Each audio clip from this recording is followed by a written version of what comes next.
mean, yeah, critical areas is from feet off of the water's edges, so. Yeah, right now the creek is very small and very quiet, Yeah. and you put jet skis on it, the whole thing's gonna change. Oh, well, Yeah. that's a good point, Yeah. right. I will just add, as we're talking through this, there's one other piece I wanted to talk about. It's gonna take years for them to get to the point where, if this actually goes through, right, they actually acquire the land and create the state park. This isn't gonna be something that happens on a certain date in 2026, and then 6 months later, here comes the tourists and all. So I just reinforce the message that there's time to, you know, try to get these answers, but also resolve, you know, the concerns about the access, because I don't know candidly who's responsible for upgrading the roads, because someone made a good point, you know, the county, this is a state park, you know, it's these I don't are think county people roads. want the roads upgraded. What's They- that? I think people are pretty happy with the way the roads are now. Sure. Just slow down, it's not bad. Right. You improve them. Got it down to a fine science, passing each other on the road. So this is your floor, you have to Yeah, call Dave, people you that wanna- way.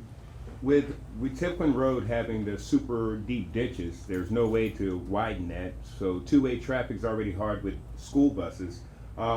Is the state thinking about making a new road that goes straight down the middle between Tiplin and, I think was that, Deep Branch Road? Cause otherwise, I mean, like I said, I'm not sure, I can't remember, I think Deep Branch Road has the deep ditches too. Yes, it does. We do. It's impossible. I mean, especially right now where our buses are literally having the hardest time. I mean, we have a car coming from one direction, and especially when the sun is just glaring, there's no way.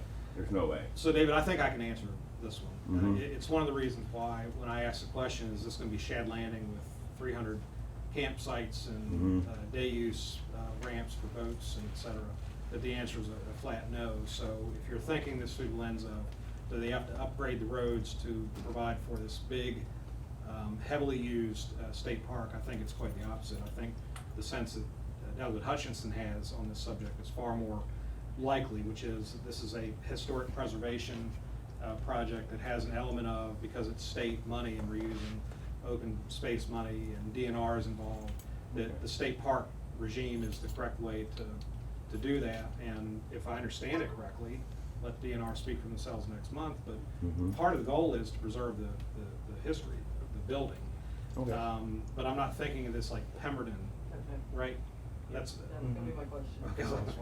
I mean, Pemberton for me is the wine festival, it's the, Yes. you know, Beer there is festival. hiking, but the point is you have hundreds if not thousands of people that show up and do that. That's a completely different exercise in opinion. So I hope that answers your question. Yeah, I don't thank think we you. need to turn this into 4 lanes of Right. divided Hopefully highways not. back and forth. No, but there does need to be Sure.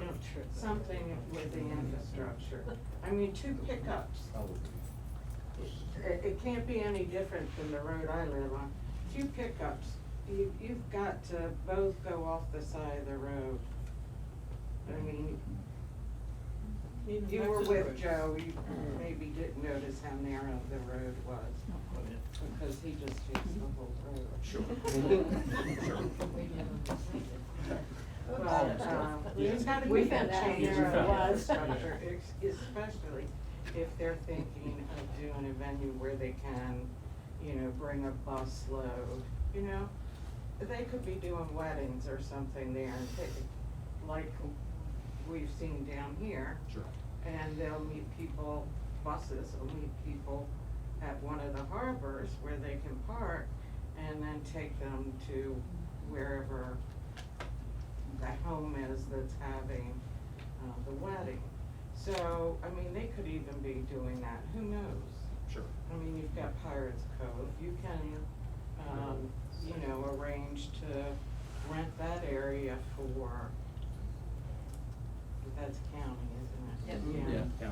But, you know, I don't know, the state would even do the same thing, they may be They taking could, that out. if it's taxpayer dollars, they can do what they want. You get a bunch of people say, hey, the state paid for this with tax dollars. They can let the whole public, I mean, you got thousands of millions of people in the state of Maryland. I don't know if you, might not be millions, but it's hundreds of thousands of people can say, hey, the state paid for this, we're coming down. Right. Well, I And mean. we don't have any say. Well, and I believe you will have say. I mean, that's the point. It's all about votes. votes with There's whom? more politicians on the western shore than the eastern shore. Well, this is not gonna be up for any vote. It's either gonna be, they're gonna spend the money or not. It's sort of beyond the But politics. there's no sure way, I mean, they can say one thing today, and then next year, it can all change. I mean, especially with every administration, it's all gonna change. I'm gonna take DNR at face value, at least on one point, which is it's years away. I mean, they're years away. There are problems with property, with easements, and the state simply is not in a financial position to be spending $3 million on land like this. So I would just say that the opportunity to say what you're saying is definitely gonna be heard next month, and we Right. should communicate to DNR on the subject. Let me acknowledge, Mr.